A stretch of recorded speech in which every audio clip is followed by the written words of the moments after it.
Hey there, this is the Gaming Cowboy, finally coming back to the YouTube scene with a short little video here to review the first piece of DLC for Sins of Solar Empire 2 called Paths to Power.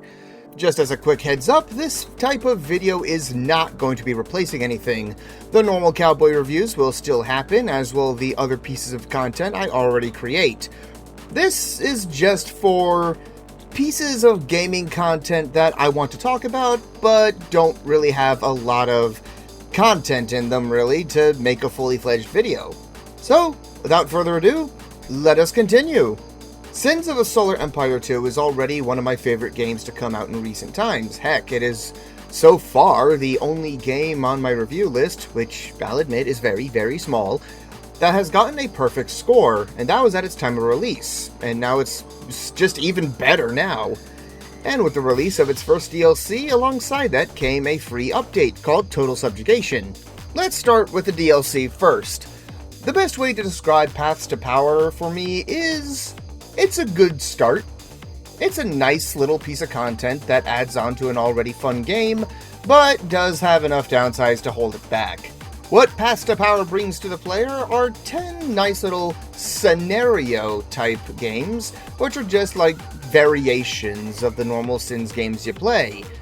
You still build up ships, you still find your neighbors, you then still blow up your neighbors and take their stuff, and work your way towards a nice victory screen. The difference here is that there are now preset objectives on the missions to give you a little bit of spice in your normal gameplay. And they're fine. That's really the best I can say about them.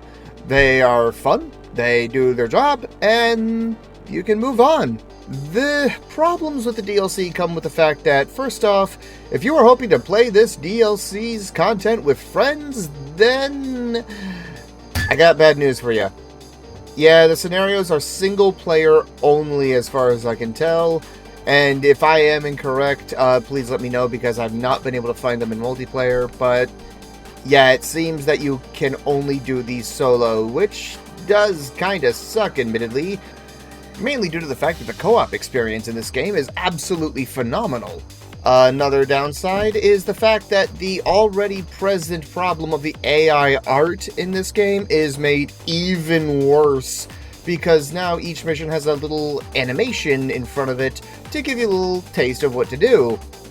But it just doesn't look right. I am still a person who will very much support every human artist I can before I actually go do anything with AI art. Still, if you're like me and are definitely not addicted to this game, I can stop whenever I want, I just don't want to, and want just more of it, then go for it. It's a fun little package that, for $13, I really can't fault you for going for. And if you got the content pass already, why not play it? You already got it. Alongside this DLC, however, came a massive update in the form of Total Subjugation. And I'll be fully honest, this is a lot better, actually. The free update added way more than the actual DLC, which I find kind of funny. We got new ships in the form of the Vasari Heavy Fighter, the return of the Junsurak, and this time called the Junsurak Vanguard. The Stylat Corvette returns, this time as a missile corvette, and the Advent get nothing! Now get out! What? Another big addition is the return of the population mechanic from Sins 1, now completely revamped for Sins of a Solar Empire 2, and it makes the game so much better. Now culture has way more of a reason to exist, it makes the Advent culture push a lot more brutal to you, and it just makes the whole game feel more alive, because now you can see who you are oppressing instead of just seeing the planet taken. And not only that, speaking of planets, we also got a few new ones. Ice moons, volcanic moons, and barren worlds are back. We got a massive overhaul to the way health works. Starbases are now effective in late game. Everything is tankier, so battles will last longer and be easier to control. And frankly, the whole balance just feels more like the original Sins of a Solar Empire. And I am all for it. This update just made a game that I already absolutely love even better. If you haven't bought the game already, I just can't recommend it enough now.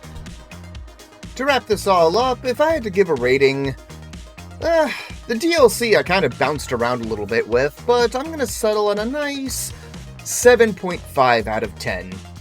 It's fun, but has enough holding it back that it's not really a big deal if you miss out on it or just want to buy it later. Like I said, it's $13 on its own, which really is not that big of a price tag for what you get. The update, however, Total Subjugation, is 10 out of 10. This makes the game so much more fun, and that alone is just a reason to come back and play it. I am so happy to see the game that I love from a franchise that I've been following since my childhood, pretty much, just get better and better the longer it gets. And yeah, that's just about all I have to say about it. Thank you so much for tuning in to this little tidbit. The main content is still on the way. I am currently working on the second part of the Modern Warfare trilogy videos. And I have to also say, lastly, thank you. Y'all just sticking with me. I'm so sorry that I have had this massive content delay that I can't get over the fact that y'all stuck around. Just thank you so much. Y'all are awesome. Y'all stay awesome. And y'all have a good one. Bye.